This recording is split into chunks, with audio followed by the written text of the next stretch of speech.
Hello and welcome to another episode of the Oxford Online Maths Club. My name's James, I'm your host, and today we're going to do something I'm calling Dotty Maths. I've pulled together lots of different bits of maths involving dots. How's everyone doing? How are you? Good to have you with us for this live stream again. Couple of quick shout outs to people who are joining us in the live chat. Here come people now. Hi to Josh and Alice and Zach. Shivashi, an anonymous person who's bemoaning the end of the British summer because has now started raining after, what was it, about 4 days in a row of being summer. That was nice. Hi to George, Ali and Athena as well. If it's your first time joining us, then great to have you with us, live for the Oxford Online Maths Club. If you want to join this live chat that's happening underneath me right now, hi to Maximus and Pihan, all you need to do is go to slido.com/OOMC if you're watching live, and then you can join in. You can put your name in, you can be anonymous, you can put a pseudonym in there. Hi to Holly and Elliot as well. Good to see people here again, back for more maths. I'm starting to recognise names a little bit as we get into season 2. What are we on now? This is sort of the 20th or something. Hi to a person with username Billy Nash. Hi to Ben as well. Right, okay, it's just me today.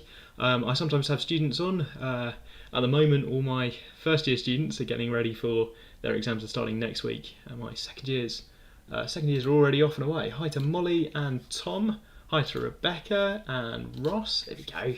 There's a little bit of lag between me saying things appearing in chat, the video appearing where you are. All those things happen at kind of different times. We're going to keep track of that. Hi to Raphael as well. This is lovely. Right, okay. Just want to draw people's attention. Earlier, I don't know how this is going. Let me scroll on here. Before we went live, someone in year 11 with username Ali asked for things to do because they've done further maths GCSE and they're about to start A-levels. I think most of the people watching, last time I checked, are year 12 people. I put some of my ideas about what to do between year 11 and year 12, but you're much closer to this than me. So if you're in year 12 and you get bored during this live stream and you can think of something helpful to say down there, then go and help out Ali a little bit. Okay, it's sort of this nice like club atmosphere, right? That people are sort of chatting to each other sometimes. Hi and hello, Dr. Tom Crawford. Hi. We had a calendar mix-up. We were maybe going to have Tom Crawford live on this stream as well. Hi, if that is Tom. I'm sorry, Tom.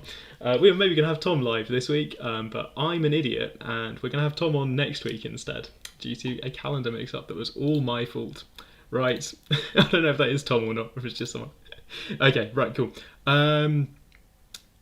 Yes, anything else I need to say at the start? There's a website. If you found us through YouTube interface or through friend recommendations or something, there's a maths website where we've got all of our past episodes and further reading notes. The further reading notes are fun because they're a chance for us to say things that we forgot to say live, like how I'm currently forgetting to say things, and a chance to give you some extra bits of maths related to stuff that we were talking about on the live stream. Further reading, thank you Maximus. Yes, there's further reading for each one, including this one, when I finish waffling and tell you some maths. Hi everyone. Oh look, here's a year 12 person, they're anonymous. I knew there were some year 12 people. AMSP problem solving course is pretty good. Can you sign up for free if you go to state school? Some people get to go for free. I can't remember how it works. It's not super expensive and lots of people get to do it for free. The resources are problem solving stuff. That's for UK people, I think, for the AMSP. Right, okay, good. Right, looks like people are hi to H as well. Right, cool. H from Steps, maybe. Oh, I wonder if it's H from Steps. Okay, right, cool. Celebrities aside, let's see what's coming up today. Nope, that's not worked. Coming up, we've got... Oh, coming up, we've got...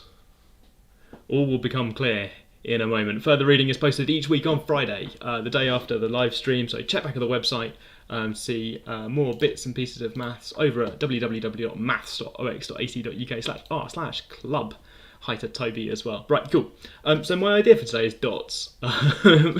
I was doing a tutorial with some of my first years recently, thinking about revision, and we had this thing that came up with loads of dots in. So I'd like to try and explain to you what we were doing that had lots of dots in. My aim here is to get towards a statement from first year maths that contains a kind of slightly amusing number of dots. We'll see if that works out. Okay. And Peter's asking for alternatives to the AMSP course. I think the STEP support program is free. It's not mentoring. It's a sort of resource that's there for everyone. STEP support program is my go-to thing. Right. Okay. Good. So, two kind of dots that I'd like to tell you about to start off with. First, I want to tell you about vectors. Things I like at university. Vectors come back in university maths. You've seen them a little bit in A-level maybe, and they come back in a big way. There's lots of vectors, including there's this thing called the dot product. You might have already seen the dot product. If you haven't seen the dot product before, then we're going to see something today. It works like this. If you've got two vectors, maybe you've got vector A, which has got numbers in it A, B, C. Maybe you've got a vector B, which has got numbers in it D, E, F. Then the dot product is a way to combine those vectors together, almost a little bit like multiplication. Not sure if it's helpful to think of it as multiplication or not. It works like this. The dot product, written like this, A dot in the middle, A dot B is equal to, you multiply together the first component of each one. So take this one here and this one here. I'm already regressing. Is this worrying anybody at home, I wonder? I've got I should have picked different letters. I've used vector A underlined because it's a vector, and vector B for the names of my vectors. And then without thinking, and maybe this was stupid, I called the numbers in them little a, little b, little c. These are scalar numbers. I regret this. I should have gone P, Q, R, X, Y, Z or something. Use some of the other letters of the alphabet. Anyway, here we go. Right, you pick the first things out and you multiply those together. So A times D. Then you pick the next components out of the vectors. So here B times E.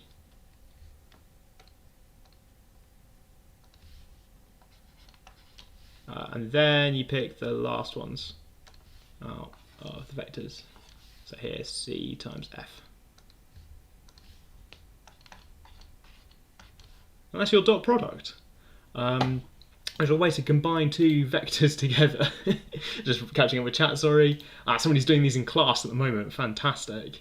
Maybe you can tell me about other things that you're learning in class as well to go along with this. So this is a dot product. It looks a little bit mad, right? If you were going to invent multiplication for vectors from scratch, if that was your job, like someone said, we've got all these vectors, could you please multiply some of them together? Then I think the thing we would all invent, as like the first thing you would invent when you think about inventing multiplication for vectors, would be something more like A, D, B, E, C, F, right? Because when you add vectors, you add them component by component, right? And when you subtract vectors, you subtract them component by component. When you multiply by 3, if you want to multiply a vector by 3, you multiply every component by 3. So I think the first thing we would all invent, if we were asked to multiply vectors together, would be something like this. Just multiply all the components together, right? And you get a vector back. The reason why... so, now I've got to justify why the thing here, the dot product, is really exciting. And I've got to try and now convince you that even though it's a little bit weird that we've added all of these things up, I've got to try and convince you that the dot product is a cool thing, and you'll forget about this idea of multiplying. This is a cool way to multiply vectors together. Yeah. So Ben asks below, why does multiplying two vectors together give a scalar? Well, yeah, it's not obvious that it should, right?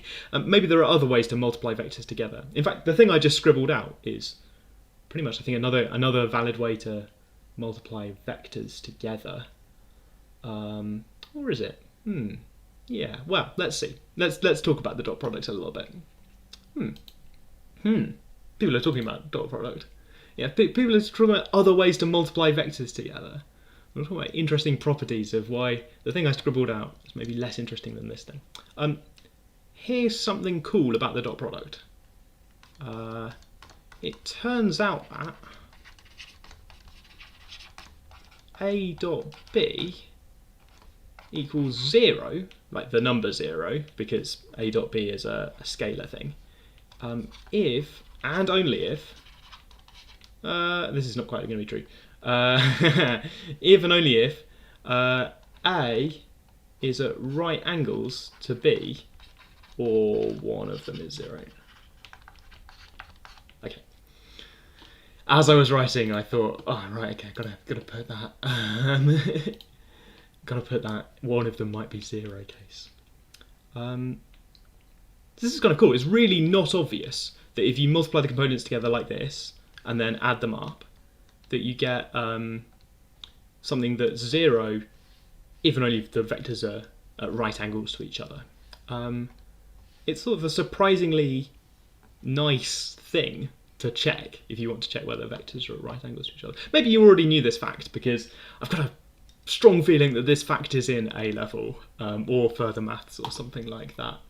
And yeah, so Flynn has got another fact that, in fact, even better, A dot B is the size of A times the size of B cosine of theta, where theta is the angle between A and B. Oops, excuse me, there we go. Have I got that right? I think I've got that right. Oh, check my notes. Good. This is actually amazing, right? That just this way of combining the components together tells you something about the size of the vectors and the cosine of the angle between. You can use this for a lot of stuff where if you want the angle, you can quite easily work out this dot product and work out the size of the vectors, modulus of A, modulus of B, use that to work out the angle between them. It's just super handy. Special case, if they're at right angles, then cos theta is 0. Aha! In international A level, this is in regular maths, and further AS. There's always a turns out. Can I explain why it's that? I think I'm not going to explain why it's that. What do I want to do instead? I'll tell you a strange story instead. On one of my university courses, when I was at university, this was used to define the angle between two vectors. So rather than it turns out that this fact is true, where it's cosine of theta between the angles, this was used as maybe the dot product is this really fundamental thing, the scalar product of two vectors. This is a really fundamental thing that we can work out. And then it sort of behaves in the right way to be cos theta over there. So let's use this equation that I've just written down to define cos theta, which is one of those mind-twisting things that university maths throws at you sometimes, that you thought one thing was fundamental and something else was derived from it, but then it turns out to be easier to work with the second thing being fundamental and the first thing being something you derived from it.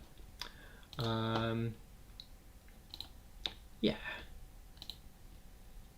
Unrelated question, which I'm going to take now because I'm in a rambling sort of mood. How are vectors and matrices different, and how are they related? So vectors, I think, at risk of simplifying it too much, but vectors are just really skinny matrices, or really flat matrices. A vector is just a special matrix which happens to only have one column or only have one row. So in that sense, a vector is just a special matrix. And then lots of the things you do with general matrices, you also do with vectors. Right. Yeah, sorry, Matt. Matt Parker wanted a proof, but didn't get one. Sorry, Matt. Going somewhere else with this. Okay. Other people can put other differences and similarities between vectors and matrices in the chat under there. Josh has already thought, see, this is a good example, right? Josh has thought of it as the other way around, as matrices being lots of vectors stacked up. So that's a point of view where you think of vectors as the kind of fundamental thing, and then matrices as this abstraction where you build them up. Whereas actually maybe it's more convenient to think about matrices first, it's kind of an array of numbers, and then vectors are sort of a special case. And we're not actually doing maths here, we're just sort of doing a sort of mental map of where things are, but slightly different. Okay, so dot product, keep that in your head if you've just learnt it for the first time. There's this really cool way to work out whether vectors are at right angles. Or I suppose if you know that two vectors are at right angles, then you know that this dot product is going to be 0. Okay, there's another sort of dot that I've come across in this first year course that I'm doing with some of my students, which is for time derivatives. So we do this course on dynamics, which I think lots of people are scared of because of mechanics at A-level, but it's actually quite mathsy, it's actually quite nice, it uses lots of vectors. I'd like to show you a little bit of that now. The idea is that we've got so many d by dt's for time derivatives. It's a dynamics course that's really interested in how things change over time. We've got so many d by dt's that instead of writing all of this, we just write stuff and put a dot on it. Or maybe stuff with a dot above it. Let me show you. So for velocity, so if you've got position, your position in the world is maybe vector x, then your velocity, you could write as dx by dt, the change in position over time. But in this course, to save space, we normally write it like this. Velocity is dot. Time derivative sounds like a slightly naff 90s band. I've just read out that comment for you there. Okay, so secretly this velocity notation is a very compact notation. I suppose it means d vector x by dt. Oh, by the way, so I've snuck this in here. I've snuck this in here that I'm doing a time derivative of a vector. I should probably explain what I mean by that. I'm going to explain with an example, which isn't normally how things are defined, but the example will make so much sense, so much sense that I won't need to do a definition. This is not going to work. Right, okay. Let me show you a vector. So maybe my vector looks like 6t squared, 3t e to the t. So it's my vector. And you can see it's got t in, t for time. As time changes, my position is changing. I'm not quite sure what this is describing in a physical sense. Who knows? Maybe this is my position over time. So as time changes, my x coordinate here is zipping around 6t squared. Wow, it's getting really big really fast. My y coordinate is changing like 3t, and my z coordinate is like e to the t. Well, then, so let's put in like an if. Then the time derivative of that vector is just the time derivative of each component. It's a sort of disappointing definition. It's not cool like the scalar product that we saw on the last screen, where it was really unintuitive. And why would anyone try multiplying all the components and adding them together? Nah. Time derivative of a vector is sort of what you want it to be, just the time derivative of each thing. Ah, Toby, sorry, I've just seen your chat message. Toby did get there before me, but I held the chat message back by mistake. Yeah, so George asked about symbol. Yeah, so we got symbol for derivatives. If you're doing other sorts of derivatives, then this can be a pretty bad choice of notation. Handle with care. Don't do this if you're doing different sorts of derivatives. George's example is f prime of x. If you've got primes and dots, then things get a little bit ugly very quickly. Right, okay. Where am I going with this? Oh yeah, so I wanted to tell you about acceleration as well. Now, if I'm being absolutely formal, which I very rarely am, if I'm being very, very formal, then this should be x dot dot like that, because it's the time derivative of x dot. Right, so x dot, but then dot again. Nobody ever writes it like this. Everybody always just agrees, look, this is stupid. The dots shouldn't go upwards, they should go left to right. So everybody puts like 2 dots above the x. which I like. So that's 2 time derivatives. So secretly this is 2 time derivatives of position. Let's go over here. I like this one because by putting the dots sideways instead of upwards, it looks like a kind of umlaut, like in German or heavy metal. So that's nice. So this is acceleration. I think there are more. So I've seen people talk a little bit about the next one being jerk. Jerk is apparently important if you're designing roller coasters, because acceleration, of having some acceleration, wow, amazing, G-forces, is normal for going around a corner, and then it's the way that changes over time that's interesting as you go around a roller coaster or something. I think the next one might be called snap, and I've got a vague memory that the ones after might be called crackle and pop, but I don't really think that's caught on. Yeah, this is like when you're differentiating vectors in A-level mechanics. Sort of doing a little bit of A-level mechanics, right. Yeah, so in chat, Matt Parker says the time derivative of I would be I with an umlaut. Right, okay, right, good. Okay, where are we going with this? So it's a dynamics course. We've got lots of vectors going around. We like using vectors to keep track of where things are, and you can do this thing of doing time derivatives of your vector to have velocity and acceleration. And this is nice because we can combine these ideas together. So a lot of the way dynamics and mechanics course works at university is to just do stuff with vectors. Vectors are great. The stuff I've got on the right here, using components, is quite messy. So using vectors is pretty good. Flynn's suggesting putting the dots in a triangle. Oh, Josh, dynamics and mechanics, basically the same thing in terms of discussion today. Let's go. Dynamics, usually how things move. Mechanics is sometimes more about fundamentals of how things... Anyway, not important right now. Dynamics, mechanics, basically interchangeable terms with some history behind them. Is this related to G-forces? Yes. Is nicheness proportional to the number of dots? Yeah, sure, okay. And is the snap, crackle, pop thing a joke or not? You know, Josh is with me that Josh might have heard that joke as well. I think it might be a joke. I'm not sure if anybody works on crackle and pop. Let's put them on the slide anyway. And then people can cite this as their example of where they learnt about crackle and pop. I'm not going to write all the dots. Right, okay. I'm going somewhere with this, I promise.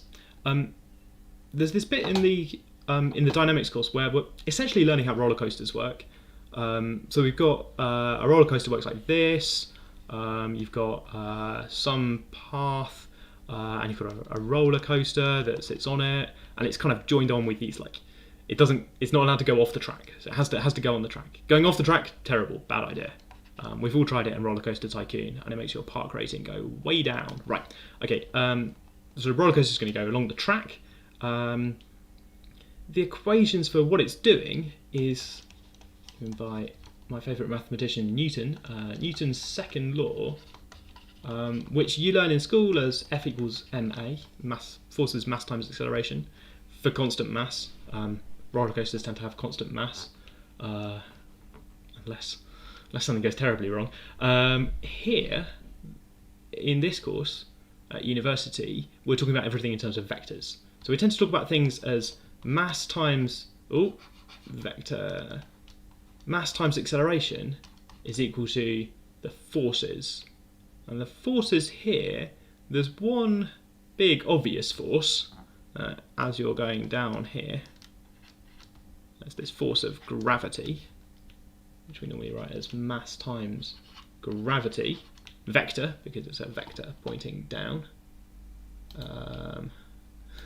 Other people have heard of snap, crackle and pop. People are now going for 7th and 8th. I think if we keep this up, we can actually name some new one. Okay, there's gravity. So I was describing forces. There's gravity, is the big obvious force. But there's also, if there was just gravity, it would just fall straight down. But there's this track, and there's this normal force from the track.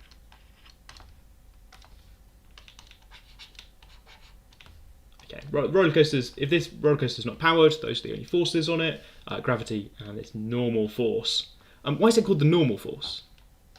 So the normal force is normal to the track. Normal as in at right angles to the track. Okay, and it's sort of a nuisance because it's in the equation and it's another unknown. When I'm building my roller coaster track, I don't initially know what that normal force is going to be. It matters because it makes the roller coaster follow the track. Okay. Yeah, okay, good. But there's a trick that we learn using vectors. It works like this. Take Newton's second law and dot with the velocity. So as the roller coaster is moving down this track, it's got some velocity, and the velocity is at right angles to the normal force, because the velocity is along the track and the normal force is normal to the track. So if I dot this equation with x dot on both sides, that's an operation I can do, by the way. These things here are equal, they're equal vectors. I'm going to dot each of them with x dot. Okay. What I'll get, let's put it in here, because the velocity is at right angles to the normal force. Okay. It's that fact from before. Okay, what do I get? I get mass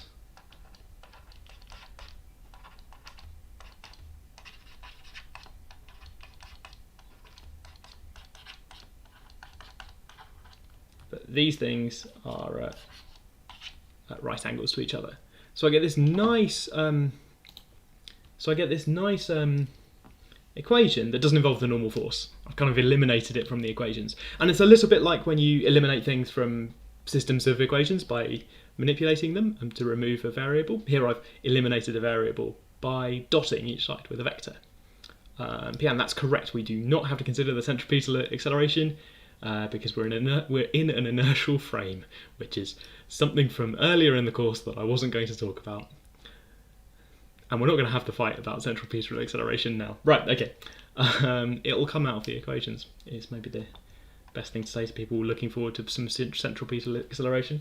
Okay, so now I've got this nice equation that doesn't involve the normal force at all.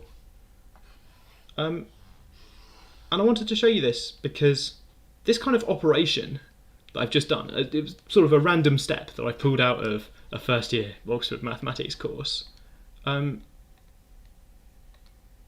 I've picked it because I think it shows the kind of manipulation that we do on a university maths course when everyone's got really good at vectors. So at the moment you're learning about vectors, they're very new. We give you vector questions, they're very carefully labelled as vector questions. And the things that you can do, maybe you work out the dot product. Later on, dotting with a vector is just an operation that university students are happy with, that they can just do to each side of a vector equation. And sometimes it might be the right thing to do because it kills off one of the terms in the equation. Here we've cunningly dotted both sides with x dot because it kind of kills off this thing over here. That sort of operation where I'm never splitting it into components, I'm never writing out simultaneous equations, I'm just using vector properties. Saves a lot of space and it lets you do maths a lot faster. I'm kind of showing you this. I don't know if this is going to make any sense right now because maybe you've just learned about dot products to start off with, but looking forward to once you've got really comfortable with all the maths you currently know, you can do stuff with like dynamics or mechanics, and everything's much better once you get a bit more comfortable with the vector stuff. Right, okay. Yeah, there are other shortcuts like this. Even better, I've got a final punchline, which I'm just going to do. So my final punchline is x dot dot x dot dot, so velocity dot with acceleration, but just thinking about this in terms of vectors, is equal to 1/2 x dot dot x dot dot, because of the product rule, where at university we've all got really happy with the product rule and with vector manipulation and stuff. So this thing on the left really is just the product rule, but written out with an absurd number of dots.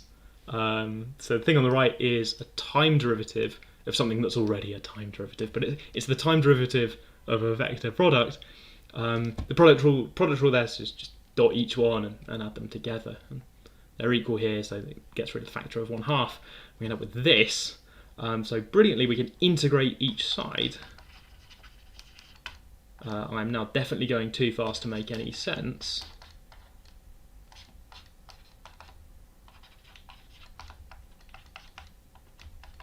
You get this equation, which you might recognise a little bit as being mass over 2 times, this is something to do with the total size of the velocity. So this is mass over 2 times speed squared is equal to g dot x. That's like gravity dotted with position, and gravity is straight down, so height. This just says kinetic energy is equal to potential energy plus a constant. This is conservation of energy.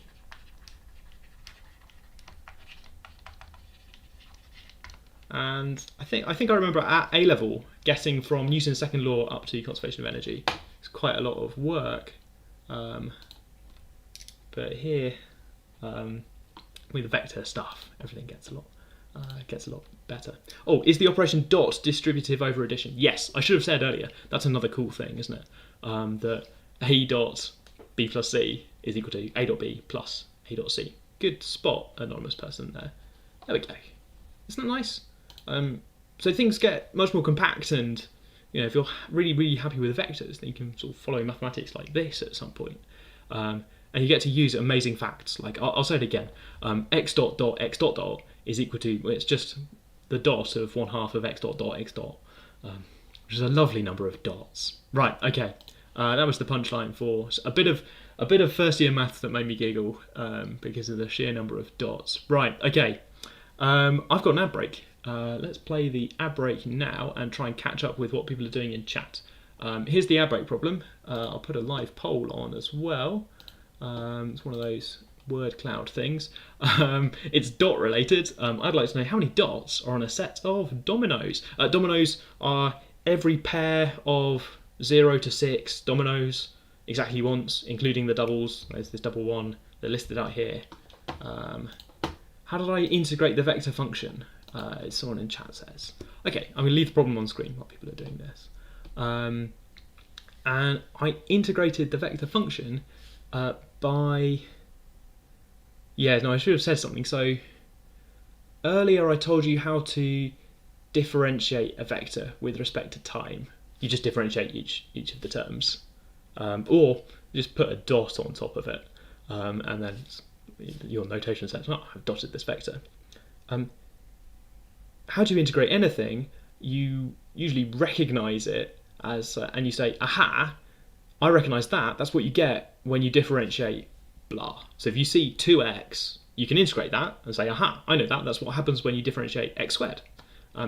Here in my vector equation, I recognized both sides. I recognized that the left side was the time derivative of 1/2 x dot dot x dot, which is some crazy thing.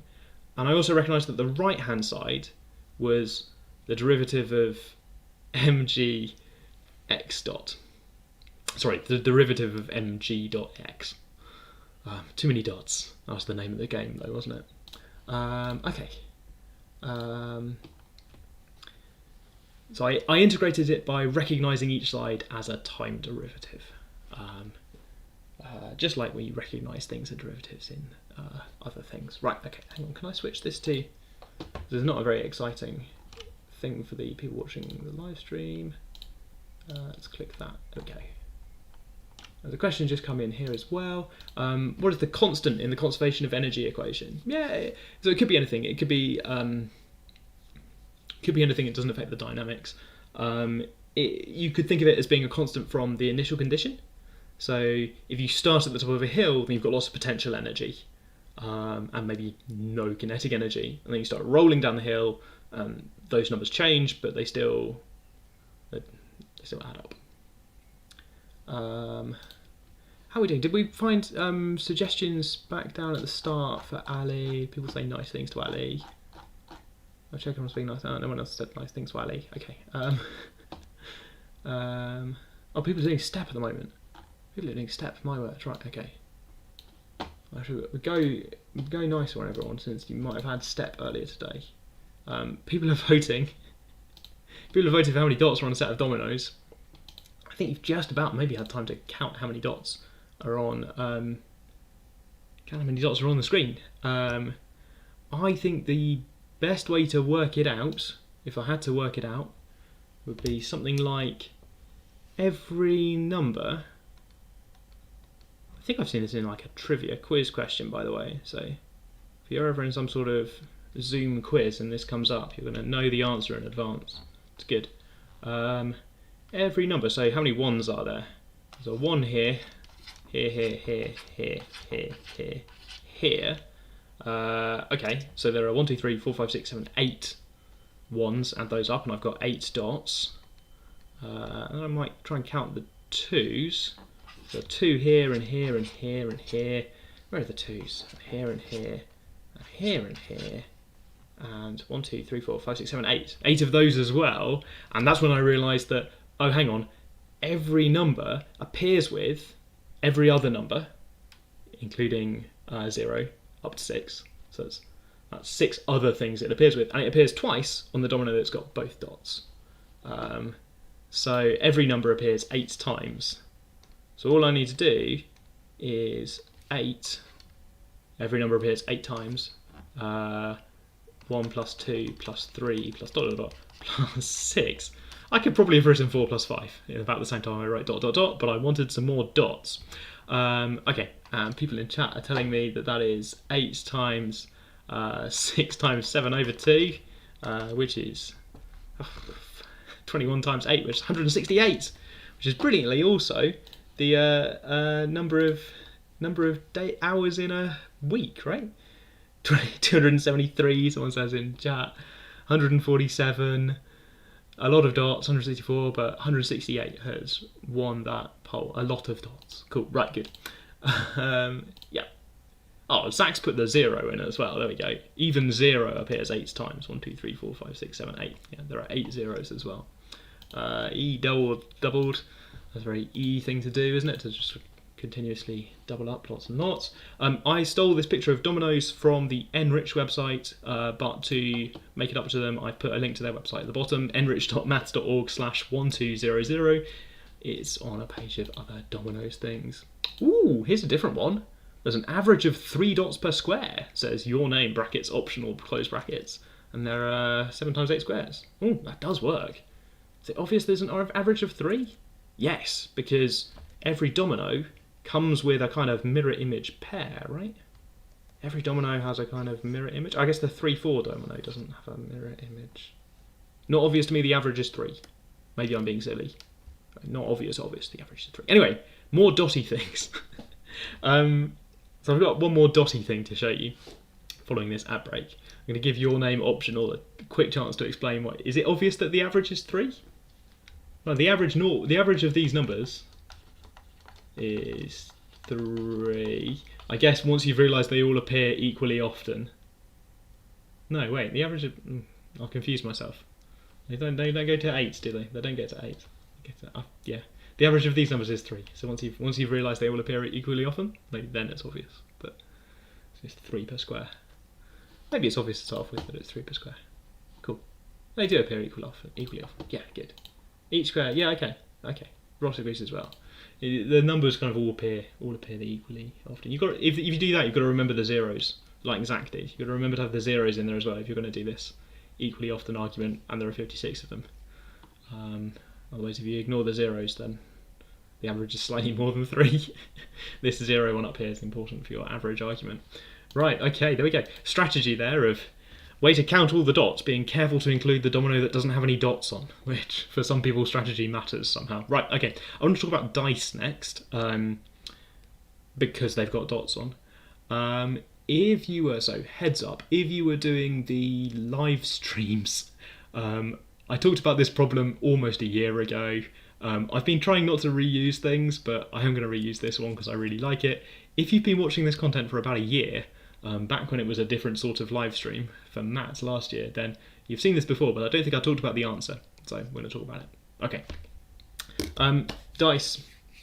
So dice have got dots on, and something you often do is you roll them together and you add up how many dots you've got. There's this notation like roll 2d6 to mean 2 six-sided fair dice. And this is sort of standard enough.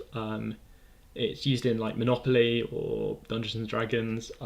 It's standard enough that people talk about it in textbooks, right? Like at some point, if you've done any probability, you'll have been asked this question, or you'll have been shown the answer to this question. If you roll 2d6, what possible totals can you get? And what's the probability of each of those totals? I don't know when I first found out about this. This is not A-level maths, right? This is something you learn about before A-level, that some of the numbers are more likely to come up as the total than others. That the dice are fair, and there's different answers that come out, but you're not equally likely to get all of those results. There's different ways to think about this. I like tables of the outcomes. Does James play D&D? Is James crowbarring D&D into a maths stream? Oh no, terrible. There's basically no overlap, right? Maybe? No. Okay, here's a table, D&D fans. Yeah, lucky number 7. So, I can't remember when someone first showed me this table though. We're sort of going historically of when did you learn about stuff? Because I think for a while you know that some numbers come up more often than others. And there's this table which is quite a nice way to think about it. That 7 comes up more than the others because it lies on that nice long diagonal. And this kind of, Billy Nash wants a two-way table. We could do some game theory with this, couldn't we? Sorry. Ali says it was in the GCSE maths extension thing. Maybe it was on the combinatorics part of the MSP course. And people are now starting about rolling other dice. Yeah, Settlers of Catan has a different game feature for 7, I think. Is it Robber on 7? Oh, yeah, probably. Oh, I panicked there. Here's the sample space. And I've coloured it in to sort of show you that 2 doesn't come up very much. Snake Eyes, some people call that, where you roll 1 on both dice. 12 doesn't come up very much. Double 6, go to jail, I think. Monopoly. And numbers in between. And there's this kind of triangle linear pattern, right? That it goes 2 is not very likely, then 3, then 4, then 5, then 6, then 7, then 8 getting more likely, and then getting less likely again, 8, 9, 10, 11, 12. Sometimes I like drawing tables like this. I know that some people like to draw frequency plots. I think the frequency plot kind of looks like, what's it going to look like? So 2, then 3, then 4, then 5, then 6, then 7. Why have I started doing this? I've got to finish it now, haven't I? 7, then 8, then 9, then 10, then 11, then 12. I'm quite happy with that. As a sort of bar chart of what could come up. Tom says, I don't want a 7 in Catan. Yeah, okay, right. I was going to stick to D&D. But D&D doesn't even get you to roll 2d6 that often. It's all about 2d, what about other shaped dice most of the time, isn't it? Right, anyway, not doing a D&D tangent. There's this different probabilities of different outcomes. Quite a natural question that I hadn't seen in GCSE textbooks or when I've been learning about dice is, are there other dice that do this? So I draw an extra bar. 2, 3, 4, 5, 6, 7, 8, 9, 10, 11, 12. I did draw an extra bar. I would have got away with it if it wasn't for Molly. Look, I'm going to fix it and everything. Okay. There we go. Yeah, all of YouTube can see that I got there eventually. Okay, people are now jumping. The bandwagon is off, purely, but a bar challenge says you can get 13. Okay, right. I should not have done the bar chart. I regret the bar chart entirely. It should probably be a histogram, shouldn't it? Anyway, right. Are there other dice that have the same outcome? I suppose I mean, are there other dice where you could have the same probability to give 2 as normal dice, the same probability of 3, and so on. And it turns out that if the dice have to be the same as each other, then no, you can't do that. If they can be different though, then the answer is yes, for a boring reason. You could have other dice that have the same outcome probabilities by just removing one dot from everything on one of your dice and adding 1 dot to everything on the other dice. So one of them starts 0, 1, 2, and it goes up to 5, and the other one starts at 2. Starts at 2, and it goes 2, 3, 4, 5, 6, 7. And when you roll these dice, the probability that you get 12 is still 1 in 36. The probability you get 2 is 1 in 36. 7 is the most likely number, and it has that same distribution. Josh has got some ideas. So this is kind of a boring way to do it. If you just move a dot over to the other die, then it does the thing that I'm looking for. This kind of unusual thing of having the same distribution of probabilities, but with different dice. Maybe are there other ways? Are there stranger things out there? Other dice that do this. Josh has got a couple of suggestions in chat. Let's read those out. A 36-sided dice. So just one where you take a 36-sided die. Let's have a brief moment to imagine what a 36-sided die looks like. That was nice. So 36-sided die, and you write 2 on it once. You write 3 on it twice. You write 4 on it 3 times, and then 7 6 times. Yeah, that works. Or you could have a weighted d6. So I guess Josh was thinking there about a 6-sided die, but it's kind of weighted or broken somehow, so that different numbers come up with different probabilities, which then feels quite tricky. Because I want the same probabilities out. So here are the rules then. Here's what I'm looking for. I'm looking for a pair of dice. I'd like them both to have 6 sides, and I'd like them to be fair. Oh, a 36-sided dice need to have 1 less than each square on the grid, and another 36-sided die with 1 on each side. Again, Matt's come up with a 2-dice solution. Thank you, Matt. The Parker dice. No, Matt Parker does sell dice, so there's already Parker dice. Right. Check out mathgear. I don't know the website name. Check out mathgear. Right. Okay. Right. 36 one-sided dice. I think 36 one-sided dice just gives you 36. Okay. Right. Anyway, I'd like 2 6-sided dice. I'd like them each to have no zeros, because that felt a little bit boring in that example at the top. No zeros, and I'd like them to have the same distribution of outcomes. Ooh, and someone's got some interesting dice. I've got dice like that as well. Is that an actual link to... Oh, is this actual... Are we doing the advert? We're going to do the advert. There we go. Very, very... Speaking of D&D, there's some real good role playing going on of people. Matt Parker's website, lovely. What would Matt Parker do? Okay, probably not shamelessly plug their own website, but hey. So it's not obvious that such things exist, that there's a different set of dice.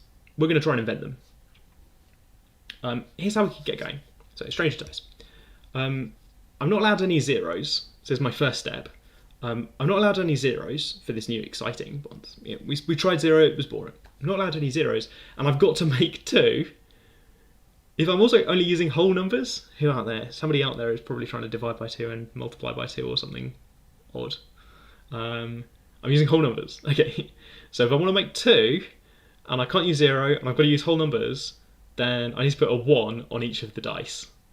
1 and 1 makes 2. Welcome to the Oxford livestream. Okay, 1 and 1 makes 2. That gives me the 2. Brilliant. Now I need to decide how am I going to make 3. So the only way to make 3 when I roll 2 dice. So I'm imagining after I've made these dice and I roll them, what's going to happen? Maybe I can make 3 by getting a 1 and a 2. So I need a couple of 3s in here. I don't know where to put them though. I could have a 3 here and a 3 here. If I start filling in this table by putting a 2 here and a 2 here, so then my dice start 1, 2 and 1, 2, and I've made 2 3s. Those are the 2 3s that I wanted to see in the table. But this feels a little bit like I'm just going to discover the same dice that I had before. So instead, I'm going to put a 3 over here. Okay, so I'm trying to fill in this table to invent some new dice. Ah, yeah, Maximus, sorry. Because of stream lag, Maximus typed this before I said it. So three, you could put threes like this. So put two twos on one of the dice. That would be different. Let's see if we can get away with that. Okay, so our dice now look like this. One of them starts 1, and one of them starts 1, 2, T. And I've got some 4s. I've got to get some 4s into this grid. With normal dice, those appear on a nice diagonal. That doesn't really look like an option right now. I could put them all here by putting 3, 3, 3. But it turns out that then I get a bit stuck on the 5s. So this turns out to be a dead end. If I could put 3 3s over here, that turns out to be a bit of a dead end because it turns out the 5s go wrong. Similarly, Maximus was maybe instead, let's just erase some stuff. Let's try something else out. So I'm a little bit short on time, so I'm not going to explore that dead end, but I tried it before and it turns out to be a dead end. If I put all my 3s over here, then I get my 4s. But I also get loads of 5s. So there's this kind of problem of getting consequences that follow through, right? Because I decided to put two 2s over here, and I put 3 3s over here, I've got loads of 5s. Billy and Ross, at the same time, from different places, said, do you need a 6 on both dice to make 12? No. So you're right that 6 plus 6 is 12. But I could get away with, if the biggest number over here, was something like a 5 maybe, but the biggest number over here was a 7, then I could make 12. So I'm probably going to have 12 down in this corner, but I don't know that it's 6 plus 6. Maybe it's 5 plus 7, or 4 plus 8, or 3 plus 9 or something.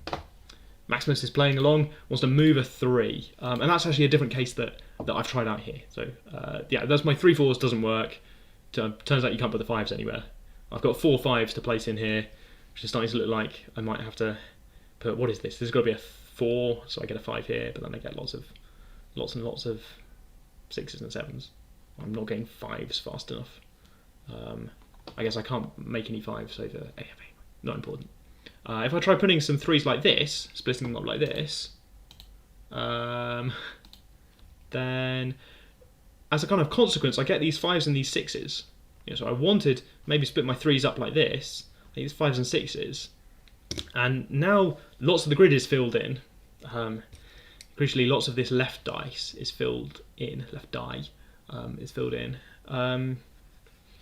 So it's starting to get a bit constrained, and it's not obvious that I'm going to be able to finish this off. But it turns out that if you keep exploring, then everything miraculously works out, and you can fill in the rest of the grid just fine.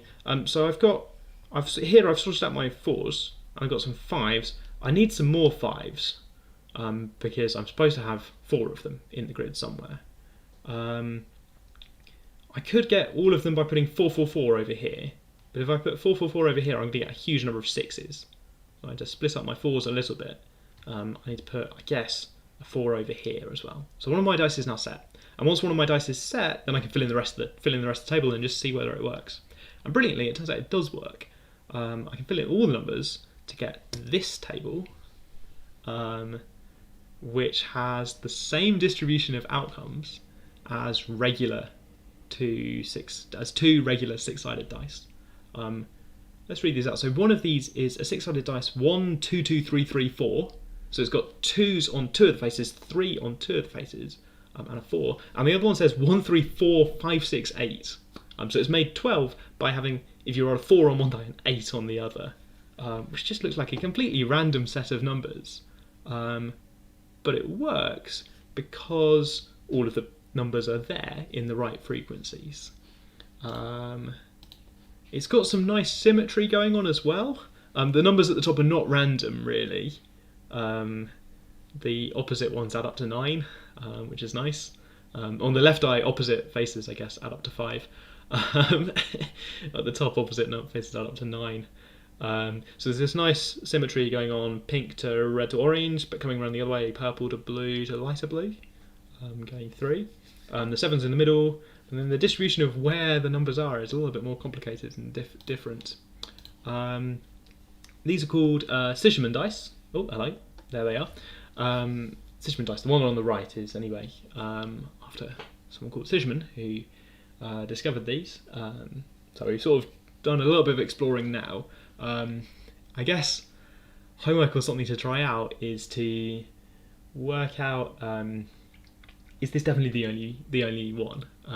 I told you there were some dead ends and some other bits that I explored, but maybe you don't believe me. Maybe you want to explore in different directions and say, well, maybe we could try putting more 5s on one side, or try having all of the 2s all over on or 2s on different sides, but then split up the 3s in some interesting way. So maybe you can go and explore that, or explore with other sizes of dice. So 2d8 has an interesting solution. I'm pretty sure that 2d12, so it means 2 8-sided dice, and there's some distribution of outcomes from the standard textbook sort of stuff. But there's also a funky, weird one that you can find. 2d12, I think, has something. I can't remember how 2d20 works, but it gets quite tricky up at 2d20. So it's something to think about. Oh, hello, Matt. Is that an actual link to? No way. Oh, there you go. And if you want to buy these from Matt Parker's website, mathsgear.co.uk, there's a link in chat. Whoever's role-playing as Matt Parker, just excellent knowledge of Matt Parker's website. Brilliant, look, you can buy your own. You can get them out and roll them to play Monopoly, and it's totally fair. They're just like normal dice in terms of the sum that you get out of rolling both of them, but they look really weird. That's my Dotty maths for today. Is this called combinatorics? Says someone in chat. I suppose it's a little bit like combinatorics, isn't it? It's sort of probability. There's some theory. I've got 5 minutes. Yeah, I've got 5 minutes. There's some theory going on. Yeah. So they don't do doubles in the same way. If you're playing Monopoly with doubles rules, they probably don't work for doubles. I think they don't work for. Does backgammon have doubles as well? So yeah, they don't do doubles anywhere near as much. Where are the doubles? So you can get a double 1. This one doesn't have any 2s on, so you can't get any doubles from these. You can get a double 3. You can get a double 4, and that's it. You only get a double 4 times out of 36, rather than your standard 6 times out of 36. So fewer doubles. So yeah, maybe not. Maybe not the same as Monopoly then. Do the dice have to total 42? Oh my word. You add up all the numbers on the dice and you get, so these ones add up to 21. These ones add up to 21. 21 plus 21 is equal to 42. These ones add up to 3 9s are 27. These ones add up to 3 5s are 15. 15 plus 27 is equal to 42. I'm going to say that's a very interesting observation. These are the only 2, so yeah, they both add up to 42. Yeah, true. Can we use for yeah, so getting out of jail, isn't it, for Monopoly? Am I choosing 6, 8, 12, 20? Oh yes, sorry, I'm choosing 6, 8, 12, 20 because they are interesting platonic solids, which are nice things to make dice out of. They turn up in Dungeons and Dragons. That's why I looked at those numbers on the board. There's a way to imagine this. As you're working out these tables, it kind of feels a little bit like factorising polynomials. So if I go back a little bit, over here it kind of feels like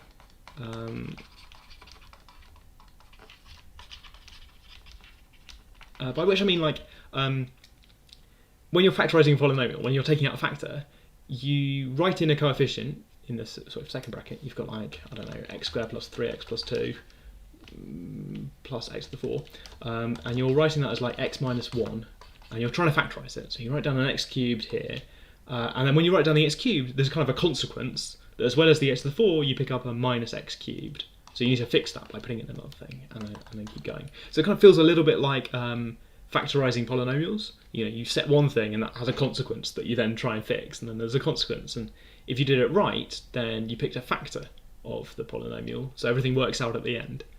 It's kind of got that feeling going on, and that's not a coincidence. There's something called probability probability generating functions. Probability generating functions. I'll put something in the further reading because I've run out of time. But there's something going on with probability generating functions that can help you find this faster by factorizing polynomials rather than trying out lots of different possibilities. Is there always? So people saying, is there always? This is both of them. So is there always is just a case of looking at both of these two. If you mean for other shapes of dice, then it's a trickier question. I don't know. In general, I don't know. Yeah, stuff going on there. Opposite sides add up. So the opposite sides adding up is something to do with the average. So it's probably not a coincidence that everything works out nicely over there. Okay, right. We got some mysteries. So we solved one thing, found this die. We've got some mysteries to go and look at, putting dots in other places. Is it possible to prove there are no more for six-sided dice? Yes. That's the sort of thing you could do at home by checking all the possibilities, the combinatorics of where to put numbers on the second die. That's something you can check just by going through the cases carefully, or by getting out probability generating functions and having a go at that. So whenever we solve one problem, more questions come up. Have we found all of them? Are we done? Are there interesting structures in the solutions we found? I love talking to chat here where people have got like mathematician ideas about what to do next. But I'm going to wrap up the live stream there.